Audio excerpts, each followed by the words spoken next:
Welcome guys to another episode of Mike's DVDs and Blu-rays.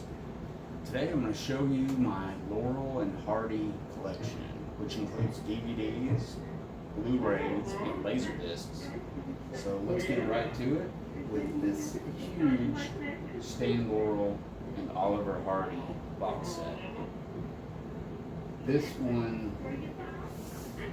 is from Europe. This is a Region 2 set. It's available in America, but I believe it's not all together.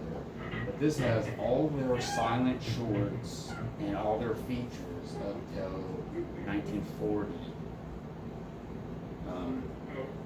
All the Hal Roach stuff and the Cafe silent stuff. So it's really cool. I mean, it's shaped like a shoebox. It's got this neat cover. And then each one is numbered in the form of a hat. The bottom has all the movies. This is the only thing I don't like about it, is to find out what movies are on there. It's written really small in small white print on a silver case. It's really hard to read. You pretty much have to flip the case over and look in there. But other than that, the movies themselves are nice. These are through Universal, Hal Roach. Each one are based on a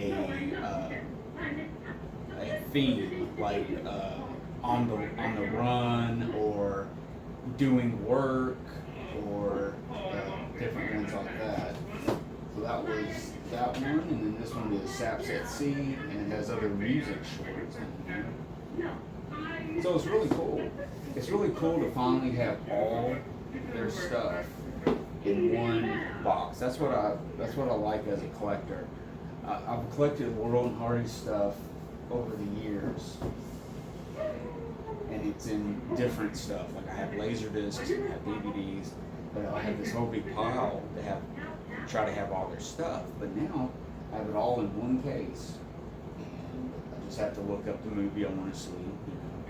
I mean, it's mixed up. Each disc, it might have 3 silent shorts and then a movie later, when they're talking in the 30s, which is, it's not chronic. What I'm trying to say is not chronological. So it's kind of like you got to kind of look through it to find what you're in the mood to watch, at that time. But yeah, it's awesome. It has it all together. Previously, I had this set. It's the Laurel and Hardy Essential Collection. Let me move this huge box to the side. Now this is one I had previously. This is the Stan Laurel and Hardy Essential Collection. And I thought this was really cool. But this was missing all their silent shorts. It didn't have any of those. It had all their short talkie films and their features, the feature-length movies. But it's in the form of a book. It's in the form of a book, and it has the date came out, the running time, and brief summary of the flick. It has these little pull-out things there. Sometimes, the glue breaks down and the disc could slip out, but this is in pretty good shape. And it also has on here some of the shorts that they did in Spanish. There's some French shorts and German shorts, which was pretty cool. And that's also in the big set there. So that's cool. Moving right along. I'm going to show the big sets first. These were in a previous video.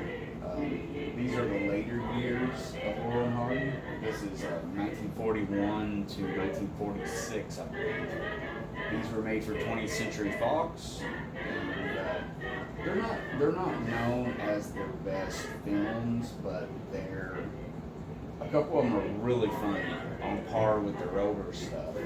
But But at this point in their career, they had moved to a different studio, they had a different producer, they had different writers trying to help them do comedy stuff. Previously, Stan Laurel wrote all of the comedy gags, and they would work these out with the director, and they made the classic shorts and classic routines that they did. But now they had different people working with them. They kind of had a forced, stuff on some of it. All the gags kind of fell flat, and they were looking older. Oliver Hardy had gained a lot of weight. Stan Laurel's slim, baby-looking face was starting to look a little aged. He was looking a little old. Plus, some of the directors of these were just not very inspired in moving the picture around. So some of them just kind of fell flat. I don't want to totally crap on these 6 movies, but some of them are good, some are bad. But if you love Laurel and Hardy, you'll find good in each one. You'll find stuff. Maybe somebody else might think it's not funny, but if you're a Laurel and Hardy freak, as I am, you'll understand where they're coming from and what their gags about. So yeah, these are the later years from 20th Century Fox. Moving right along, I have some DVDs here and Blu-ray. This is the Further Perils of Laurel and Hardy. This is a compilation from 1965. Robert Youngston put together a bunch of movies from 1959 to 1970, and he would put out little silent shorts. He would put a movie out with Buster Keaton, Charlie Chaplin, Laurel and Hardy, different other comics of the day, put them all together in a movie and show gags, and he would narrate over it and have music and stuff. And some of them were excellent. There's one called The Four Clowns, which is unavailable on DVD and everything. It's one of his best. But this one is just focusing on Laurel and Hardy, and I have another one by him, and this one's pretty good. This is not the best quality. You can tell the footage is not restored, and it was at that time the condition it was in, and they showed it. So, but still, Laurel and Hardy. It's Laurel and Hardy, and it's some of their best stuff in here. So, moving right along, this is the Laurel and Hardy TCM Archives collection, which has The Devil's Brother and Bonnie Scotland. It's a cool little slip case. Sometimes these cases really fringe up and break. I have a Buster Keaton one like this and a Lon Chaney one like this, and they kind of mess up. But it's really nice, the artwork and the pictures and how they designed it. It's just in this little flimsy slip case. It's really the slip case that's the problem with this. But this has a documentary about short films, a little short comic thing, comedy features. All the movie companies did back then with different people doing comedy gags that were shown before the actual movie, kind of like cartoons and stuff. And it has some bit scenes that they made just a little bit appearance in a movie, just a one little gag in a musical movie or something. So they show some brief segments of them in other movies, and it has a fragment from their lost feature-length film, The Rogue Song from 1930. It's a lost film, but they have one comedy scene remaining in that. So it's good. The Devil's Brother is hilarious. Bonnie Scotland is okay. Here we go. This is the biopic movie they made a few years ago, Stan and Ollie. Steve Coogan and John C. Reilly playing Oliver Hardy and Stan Laurel. John C. Reilly does an excellent job as Oliver Hardy. This is towards their end of their career. They're getting sick.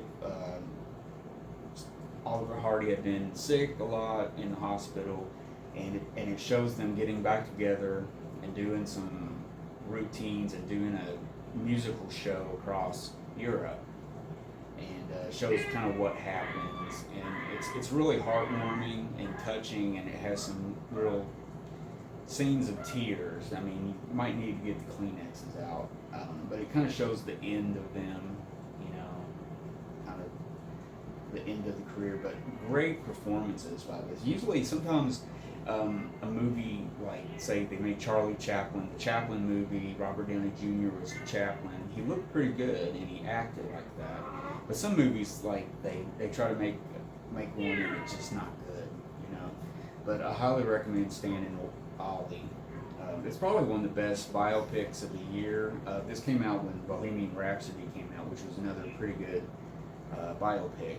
So it's good to pick up, even if you don't know anything about Stan Laurel and Oliver Hardy. It's a good movie to watch. Now next up, I'm going to show the Laserdiscs. Here we go. We have Bonnie Scotland, which is on the DVD down there, and this is the MGM double feature. Kind of a dusty slipcase. And the other movie is Pick a Star, which was really not necessarily a Laurel and Hardy movie. It was more them in their two little bit pieces. They did some stuff, and it was really just a Hal Roach movie, you know, Hal Roach Studios movie. But yeah, Bonnie Scotland, like I said, it was, you know, it's an okay movie. They got some really funny gags in it, but some of the stuff kind of falls flat. Now, this is another similar situation where we have Hollywood Party, which they have a couple of scenes in it and stuff, and they kind of put Laurel and Hardy's name on it to kind of sell tickets, but it's really not in there. And then Going Hollywood is a Bing Crosby movie altogether. So, but yeah, it's a nice, really nice put together Laserdisc. You know, great pictures, great artwork, good picture. Still to this day, these Laserdiscs look really, really decent. Next up is a Laserdisc that I've had since 1992 when I first got Laserdisc. This is the Stan Laurel and Oliver Hardy set, The Devil's Brother, and Laurel and Hardy's Laughing 20s. Now, this is a Robert Youngston feature movie with clips. It's another clip movie with some of them. So this is one of the very best ones. There's some guest stars by some other comics in it, but it's primarily Laurel and Hardy. And The Devil's Brother is hilarious. And this is another really beautiful put together Laserdisc set. This is I really like this purple coloring and how these colors really pop on this cover. It really grabs your eye if you're in the store. So that's pretty much all of the Laurel and Hardy stuff that I have. As far as, I mean, that shoebox is pretty much all their work, more or less, you know. So I'm really happy with that. As a collector, as a fan, I'm really happy with that. I mean, a crazy collector will get everything that comes out and stuff. I just want some nice looking stuff, you know, of their best stuff, so I can enjoy it and keep it and watch it as a fan. But I want to show some other Hal Roach Studios alumni that kind of worked with Laurel and Hardy and even directed some Laurel and Hardy shorts. I'm talking about Charley Chase. Charley Chase was a comic at the Hal Roach Studios. He worked a lot with Stan Laurel on gags for their shorts and their features in the 30s at Hal Roach, their studio they worked at. And this is a compilation of Charley Chase at Hal Roach Studios, his talking films. This shows all his talking films from 1930 to 1931. And it has a lot of them featuring the beautiful Thelma Todd, which is a brilliant comedian, one of the legends, one of the first real comedians of the talking movie age. And this is volume 1. And this is volume 2 at Hal Roach, 1932 to 1933. And these are put together these are really great put together shorts. They look really good. Kit Parker Films put these out.